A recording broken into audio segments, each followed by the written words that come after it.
Hey, welcome back to Milton Daily Homes. 19 listings coming off the weekend, and as you can see, somebody mismapped this one here.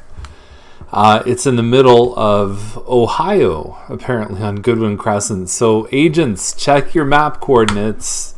The other thing is when we do a multi-day search, we have no way of ordering by price, believe it or not. So what you have to do is come in here, click this column right here, and then it'll go from high to low. Otherwise, it's going to kind of be all over the place. So let's talk about 19 listings.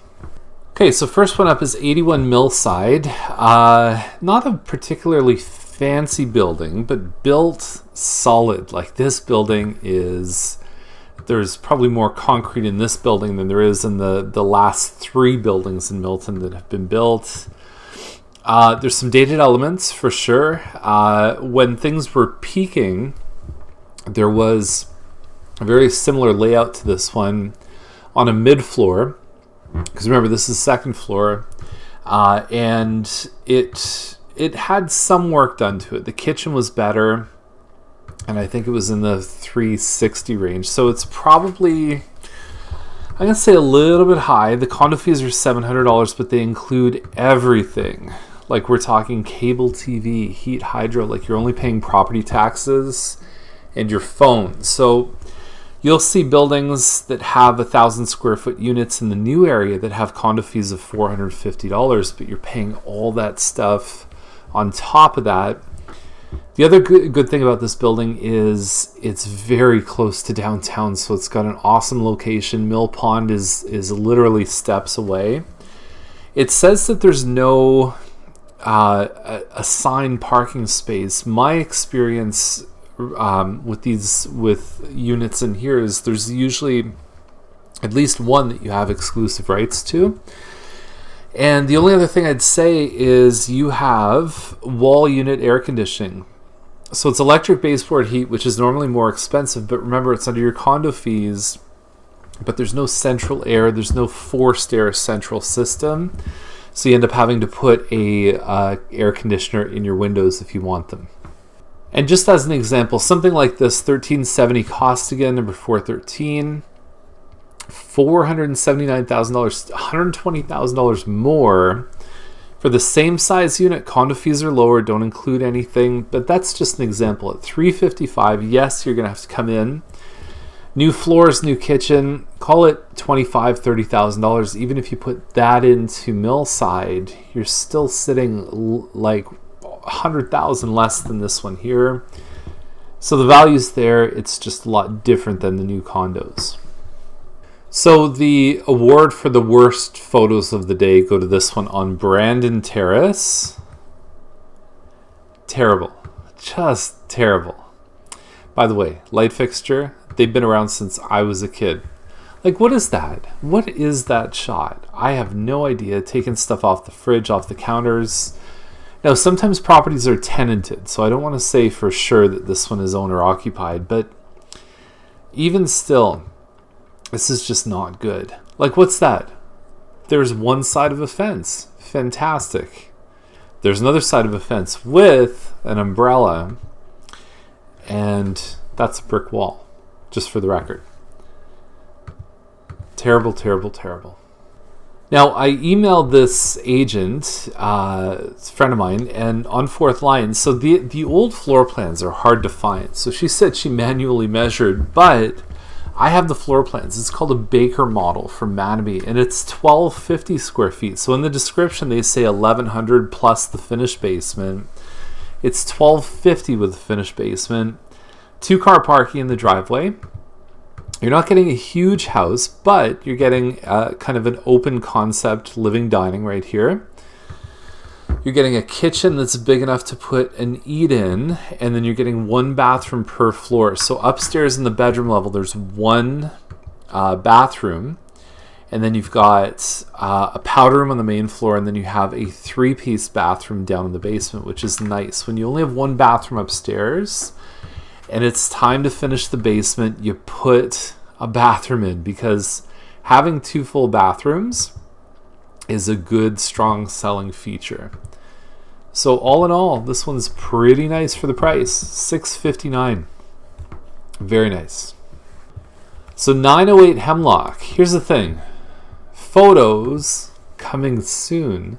When? It's been 3 days on the market. There's no photos. My own personal belief is if the photos aren't ready, don't put it online, because you lose all that good momentum that you want in the first few days.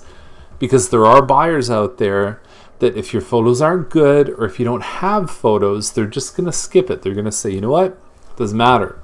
Even though sometimes we know that bad photos can still be an opportunity because the home might be really good. And we've seen that over and over where our clients have gotten a good deal because we can look at the price, we can see some details from the pictures, and we know the floor plan, and we're convincing them, saying, please go see this.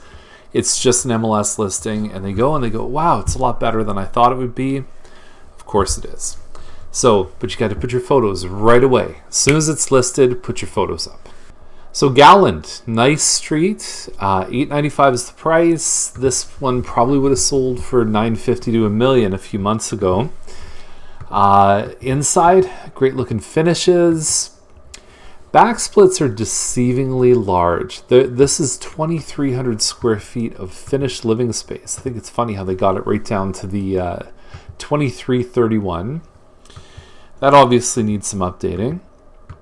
But I think the amount of space that you have is very, very nice. It might be, it's hard to tell here. No, I don't think it's a corner. Anyway, we can check that. But 51 by 115 foot lot, classic timber stuff, and the price to me looks really good. So, 298 Goodwin Crescent, $1.4 million for a 2,700 square foot home. In no universe do I see this being at all reasonable. In fact, there's 2 assignments in this list, and the other one is much less than this, and it's 3,000 square feet. So I know it's a corner lot, 60 feet, this and that. You can pick your finishes. Wow. So it's going to be probably even more than this price. And then you're getting into the whole negotiation around an assignment. I just don't see at all. And people paid big money for this neighborhood. I don't, you have to look at this and say, what can I get on a resale end for 2,700 square feet of decent finished living space right now? It's probably between 900 to maybe just over $1 million. 1.4 absolutely blows my mind. To me, it's ridiculous. Next up is 13701 Fourth Line. Now, you wouldn't think this, but 3.5 for this home is actually pretty good money. Like, you value these properties differently. So with a townhouse, you're using what's called direct comparison. So a townhouse in Milton, you go, okay, this model or per square footage, this is what it kind of costs as an adjustment. But you usually have some other comparables. Because these homes are so unique and they're also so big, what you often do is value them like commercially. You say, how much is the land worth? So you've got, it looks like what they're saying here is about between 10 and 24 acres. It doesn't say it on the listing. I'm going to assume it's 10. Not a lot of difference between 10 and 20 acres. The first acre is the most valuable. Then you get to 5 and 10, and it becomes kind of a diminishing return. But the home itself, 9,000 square feet of recently renovated living space. So that would probably include the basement. Even the interlock here is this is probably $50,000 right here for this entire driveway and the parts you don't see. So if you add all that stuff up, you say, okay, 9,000 square feet. If it's basement, it's probably worth $50, $60. Upstairs for this quality of finishes, easily $200, $250 a square foot, plus the land, and you're adding all this stuff up together. And the price is good. The pool, for this quality of pool, you're looking at the bridge. I could see $250,000 worth of landscaping just in this picture right here. And you don't always get dollar for dollar back, but even like a cabana like that, very expensive to put up. Outbuildings don't give you dollar for dollar return, but there is some value there. This is easily $50,000 to put something like this up, and on and on and on. So when you add all that stuff up, this actually has, I think it's a super deal for 3.5.